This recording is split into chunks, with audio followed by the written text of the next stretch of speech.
over here is our serger.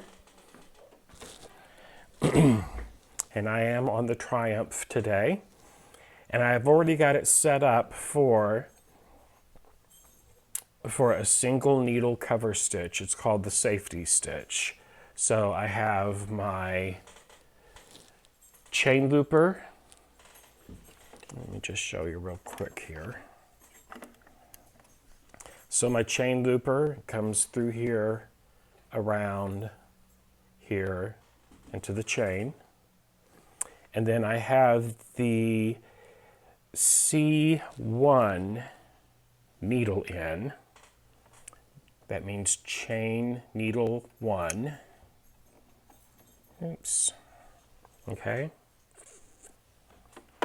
So when we use our chain needles, C1, 2, and 3, there's 3 different needles. You can do a single chain stitch, a double cover stitch, or a triple cover stitch with this machine.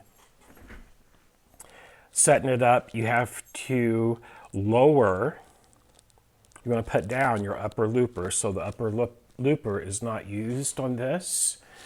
So you just turn this lever right here to the down position, and then you also at that point, your A, B, C, and D stitch selector it doesn't matter where that's at. It does not matter where your wave or overlock stitch is at. The only 2 dials that affect the stitch quality using one of the 3 cover stitches is this chain looper tension. I leave mine set on 2. That seems to work pretty well for me. And then over here is the needle thread tension, and I have that on 5. Rarely have I ever had to adjust those tension settings. So, our table, our big barn door, and I will pick up the camera and move it closer as I need to, but what I have pre-cut are just some charm squares to demo this with.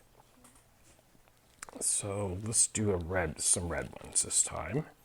You saw my quilt top I am piecing, and I will show you that one here in a minute because this is the method I used for that. So any type of patchwork, 9 patches, anything with squares or rectangles, this would be anything where you want to do a 1/4 inch seam, even a triangle, you can do this with it by following this method. So I have it set up for a single chain stitch, a single needle cover stitch. Get me some slack on my cording. There we go. So now this foot that I'm using, let me just erase that. I'm going to take that foot off. So back on the back of this machine, just like on our Baby Lock sewing machines, to release the presser foot, you just push in on the button and it drops, and you slide it out to the left, and there we go. This foot is just for chain and cover stitches. You cannot do an overlock stitch with this foot. I love this stitch. This will give you an accurate 1/4 inch seam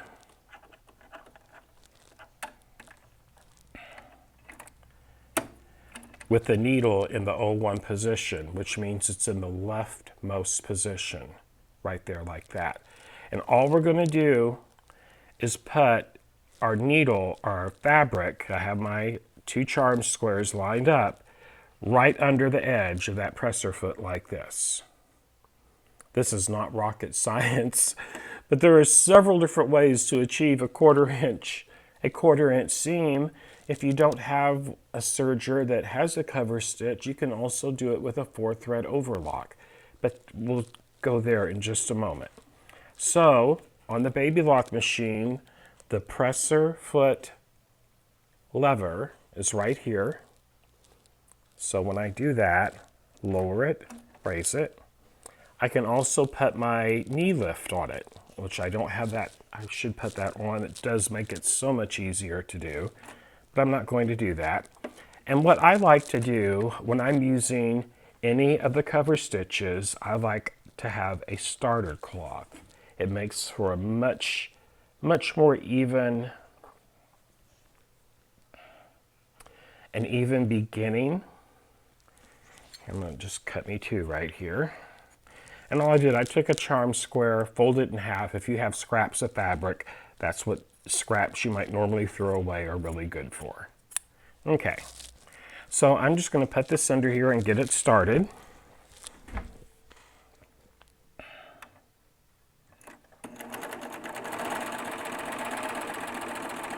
Okay, now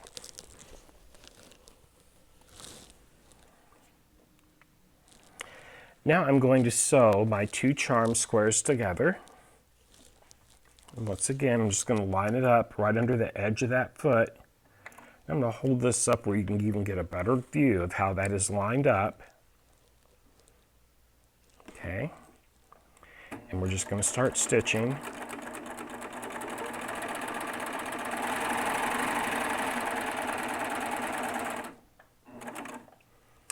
And then I'm going to run one at the end. You don't have to do this. You can just chain off as long as you go slowly. You can with the Triumph, but not with any of the others. But I'm old school. I've always just gotten into the habit, and even on my sewing machine, I will do this sometimes. Use a starting and a beginning scrap. You just get a much smoother start and finish when you do that. Now, check out this beautiful 1/4 inch seam on my serger. Let me get a ruler and we'll measure it, and we'll make sure that that is a 1/4 inch seam. Okay. So, right there. Oops. Let me see it better this way. There we go. So that's an Omni Grid ruler. It's 12 inches by 1/2 inch. The line down the center on each side of it is a 1/4 inch. That is a perfect full 1/4 inch seam.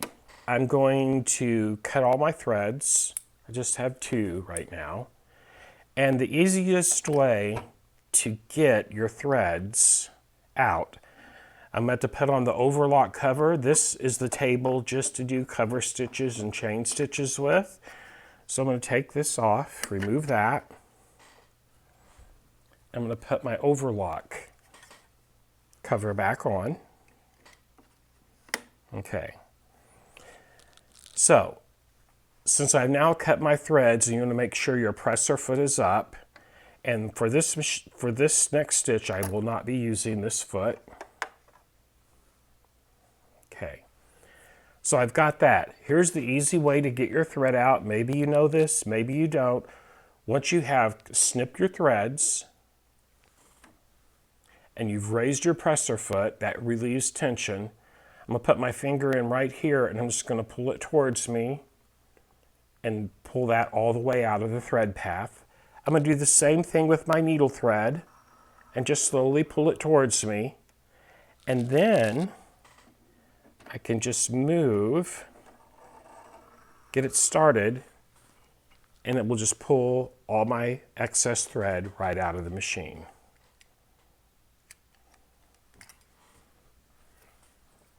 Okay. This is a good time to have a waste can right by your serger because you do have some scrappies to throw away. Okay, so I've got that done. Next, get these cones in the right place. Okay. So a really cool thing about the Baby Lock sergers is the thread umbrella up here. Each one is marked for which thread to come down from the back as chain needle 2, C2 chain needle. Overlock needle 1, O1. Overlock needle 2, O2. You get the idea. Upper looper, lower looper, chain looper. So it really makes it easy to thread. What really makes it easy is the air threading. Okay, make sure that looks good. Alrighty. So I also have to remove my needle and I have one needle in right now. So use this little tool right here. It's like an Allen wrench. I'm just going to loosen this screw and pull my needle out. There we go. Get another needle because I need two needles for this.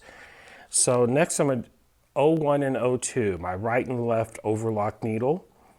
So I'm going to give those a little loosen, the setting screws.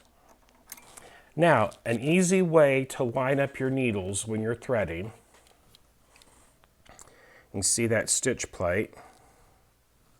I need a pointer. Oh, I will use this. So here are your stitch fingers. There's 3 there for the chain, and there's 1 for the 01 needle, 2 for the overlock 2 needle right there. Okay, so what I do, just like with your sewing machine, you're going to put the flat side of the needle facing away from you. So what I do, to make this super duper easy, I will put the tip of the needle down into the proper slot for the stitch finger. See that? And then it will just line right up here. Okay. Now I'm going to tighten it.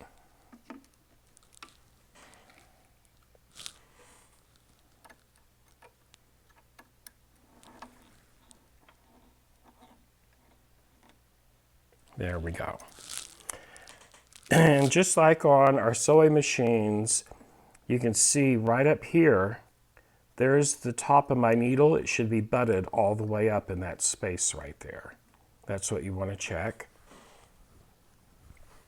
I'm going to do the same thing with my overlock needle number 1. Get the flat side of it. Make sure it goes to the back. Okay. I've set my eyeglasses down somewhere and I can't find them. Yeah, so that's been an ongoing 2-day search. Needless to say, I haven't driven myself anywhere because I have to have them to drive my Mazda. So I'm going to tighten that one up. There we go. Now, as you'll see here, if you see those 2 needles, they're not even. They're not supposed to be. If you ever put the needles in a baby lock serger and they're both level with each other, one of them is not seated up high enough. That's how you can just eyeball that and tell that that's not correct. Now, we are going to thread. I'm going to thread my 2 loopers first. So I also, since I had it on chain, I have to put my upper looper in the up position right there. I'm just going to turn my hand wheel and it'll pop up. See, it just came up right there. Okay. I'm also going to engage my blade. I had it locked out because when you're doing a chain cover stitch, you do not use your cutting blade. So I'm just going to turn this back towards me and that will unlock and start going up and down as well. There it is. There's the blade. Okay. Now, let's thread. We're going to thread the lower looper. With a baby lock serger, you can thread it in any order. However, I always go from right to left. That's just me. It keeps me in order. And I just clicked it into the thread guide right back here. Okay, see, for each of these 4 threads, there's a thread and they snap in. You'll actually hear an audible click when that happens. Okay. I'm going to put my thread right around this finger here. Then it'll go down through the hole that says lower. So I'm going to push this from serging to threading. and I'm going to turn my hand wheel towards me until it clicks. And what's going to happen, metal tubes will engage over here, and that's the air threading tube. So when it clicks, you're going to see those tubes snap into place. There we go. So you can see that now those tubes came from over here and they're locked into the channels that feed the upper and lower looper and the chain looper. We will not be using the chain looper. So I'm going to thread my lower looper first. You want to make sure you start with a clean end on your thread. I'm just going to insert it about 1/2 inch and press the button.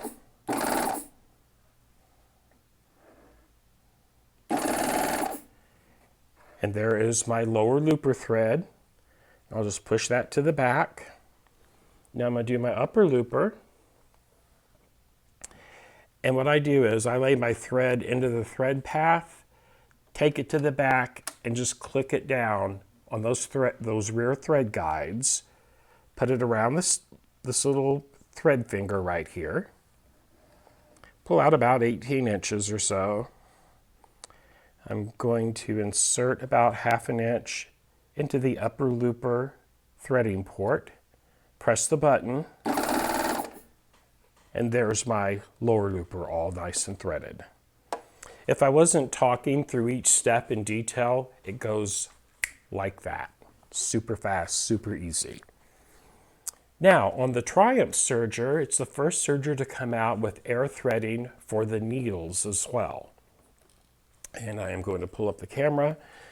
And to thread the needles, see, I was doing chain and cover stitches, but I'm doing overlock now. So I want to turn this over to overlock. There's a lever right here. I'm going to push it down and watch what happens. Those just locked into place. So this is the air mechanism that is going to pull the thread through the eyes of the needle. Okay. I am just going to lay it right here. Let's see here. I'm actually going to bring over this. I think this might work better. What I just laid over there is my my foot box from my Altair. But I think if I put the camera this way, you'll be able to see that pretty good. Let me see. Yes, you will. Okay. So I'm going to do my 01 needle first. Am I? Yes, I am. Doesn't matter. You can do them in any order. Just happened to be the one I grabbed. And once again, you can see back here where those threads are coming. This is the one we're doing right now. It came right here, over. We're going to go up and around, and that is correct.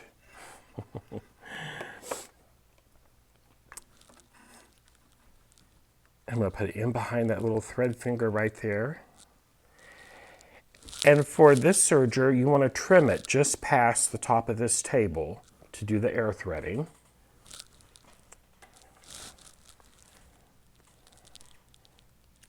Right there, you want a nice, clean, crisp cut on it when you do that. And now, what I have done, it's in overlock. When I press this button, the air compressor will turn on to pull the thread through the needle.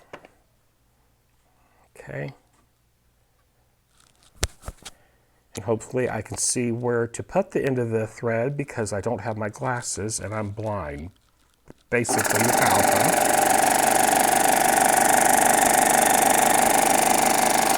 And there we go.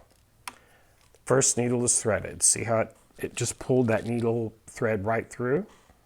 Once it takes the thread, you just pull up on your lever, push it up, and it pulls the thread the rest of the way through. Now we're going to do the other needle, the other overlock needle. So I'm just going to take that thread down and bring it to the back, re-engage that. Normally you wouldn't even have to do that, but I'm just doing it in extreme step-by-step mode to make it easy to understand. And I just You see, those are numbered for your overlock needles 1 and 2. We're doing number 2 next. We'll go here and up and down. I'm going to try to hold this so you can see what I'm doing right here for this little step. It is going to go right there and tuck in behind. See that? Tuck in behind right there. Okay.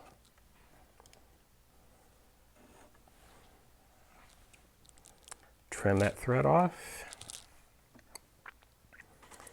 I'm going to hold the camera in a different direction this time. I'll push it.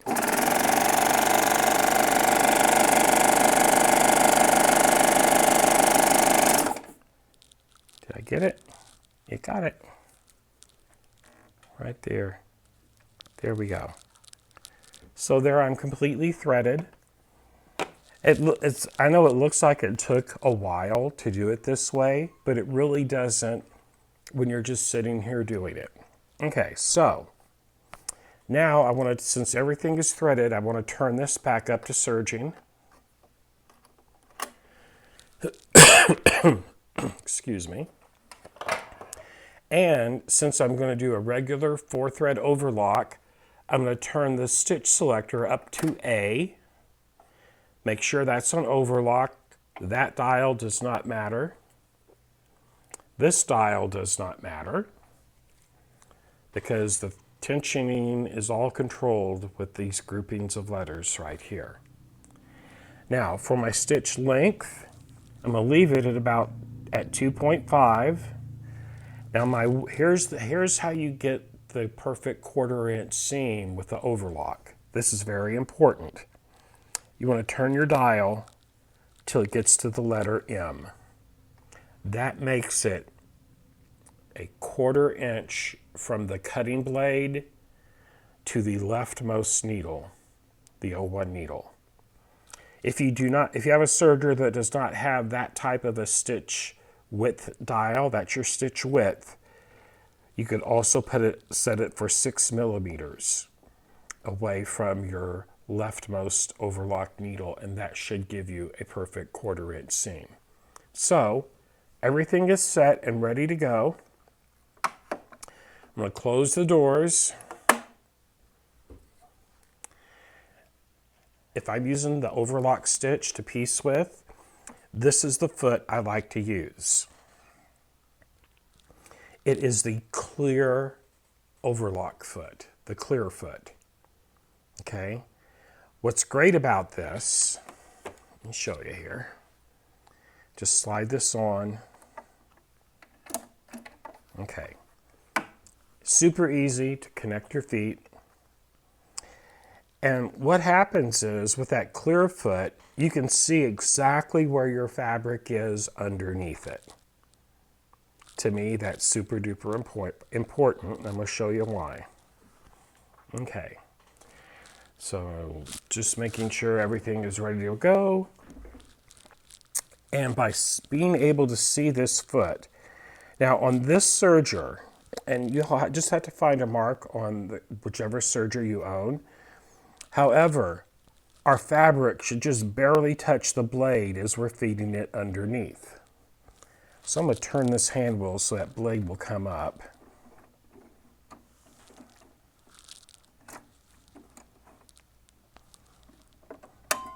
There we go. Okay, so you see that? I'm going to open this up to get a better explanation of this. On this foot, there's a cutout right here. The edge of that blade will come up right to the edge of this foot. If I was using the metal foot, let me find it. Where are you? You're right here. Let's see if the metal foot. So this is the foot that came with the serger. And right here is where the blade will fit into. That's what this area is right here. It's this area right here that I'm talking about. Now what's cool about the clear foot, when I put this under there,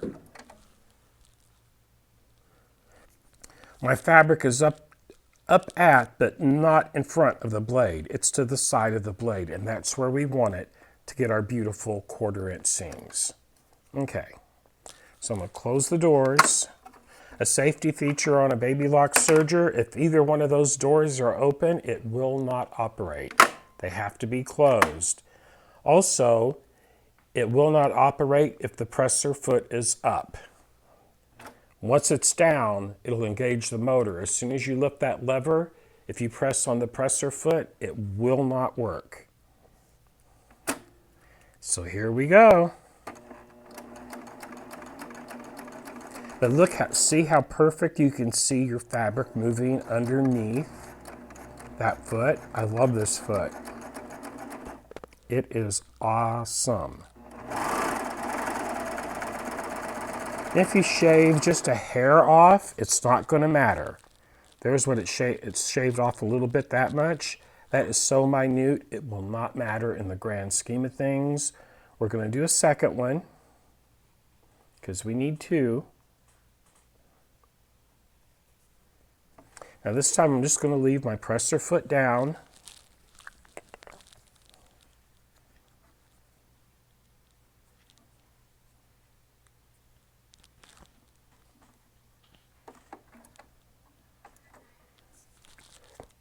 And here we go.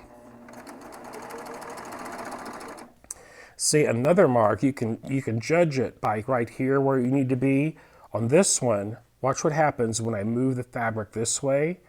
You see that metal, the 2 different colors of metal? You want the shiny metal just covered up, and that gives you a perfect 1/4 inch seam.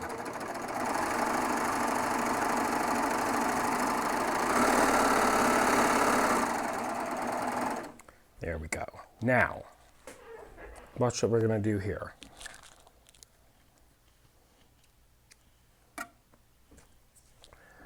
Now, how accurate of a 1/4 inch is that? I didn't trim off any fabric, but it's looking good.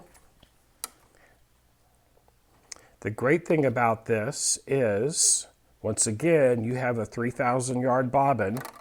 Your looper threads are your bobbin. When I line up that black line, it doesn't get any better than that. Check that out. Perfect 1/4 inch foot. From the center line on this ruler to the edge is a 1/4 inch. Perfect 1/4 inch seam.